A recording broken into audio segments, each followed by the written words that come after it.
Welcome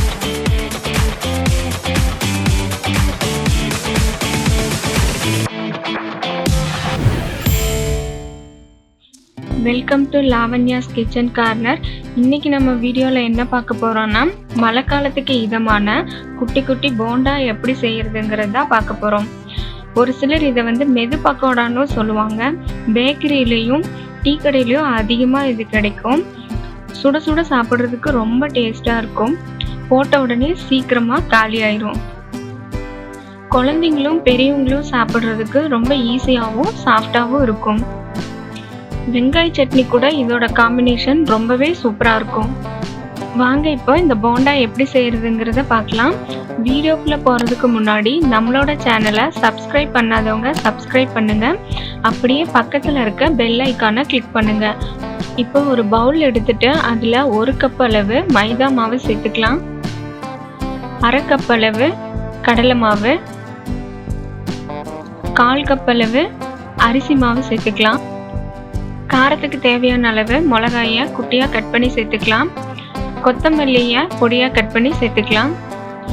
medium size பெரிய வெங்காயம் 2 எடுத்து பொடியாக கட் பண்ணி சேர்த்துருக்கேன். தேவையான அளவு உப்பு சேர்த்துக்கலாம். 1 ஸ்பூன் அளவு சோம்பு. எல்லாத்தையும் சேர்த்து நல்லா பிசைஞ்சுக்கலாம். 1 கப் அளவுக்கு தண்ணி ஊற்றினா சரியா இருக்கும். எல்லாத்தையும் நல்லா பிசைஞ்சு எடுத்துக்கலாம். நம்மளுடைய மாவு ரெடி ஆயிடுச்சு. இப்போ ஒரு பாத்திரத்துல எண்ணெய் நல்லா சூடானதுக்கு அப்புறம் நம்ம ரெடி பண்ணி வச்சிருக்கிற மாவை குட்டி குட்டி போண்டாவா போட்டுடலாம். எண்ணெய் நல்லா சூடாக இருக்கும்போது போடணும். மீடியம் ஃப்ளேமில் வச்சு பொரிக்கும் போது மெது மெதுன்னு வரும் நம்மளுக்கு போண்டா.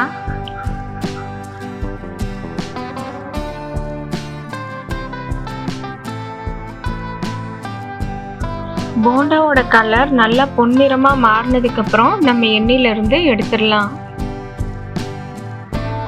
இப்போ பாருங்க, நம்மளுடைய போண்டா ரெடி ஆயிடுச்சு. இது எவ்வளோ சாஃப்டாக இருக்குன்னு அது என்னால் ஃபீல் பண்ண முடியுது. நீங்களும் இதே மாதிரி உங்கள் வீட்டில் ட்ரை பண்ணி பார்த்துட்டு எப்படி இருந்துச்சுங்கிறத எனக்கு கமெண்ட்டில் சொல்லுங்கள். மறுபடியும் இதே மாதிரி ஒரு நல்ல ரெசிபியோட நான் அடுத்த வீடியோவில் உங்களை நான் சந்திக்கிறேன். மறக்காமல் நம்ம சேனலை சப்ஸ்கிரைப் பண்ணிடுங்க. நன்றி, வணக்கம்.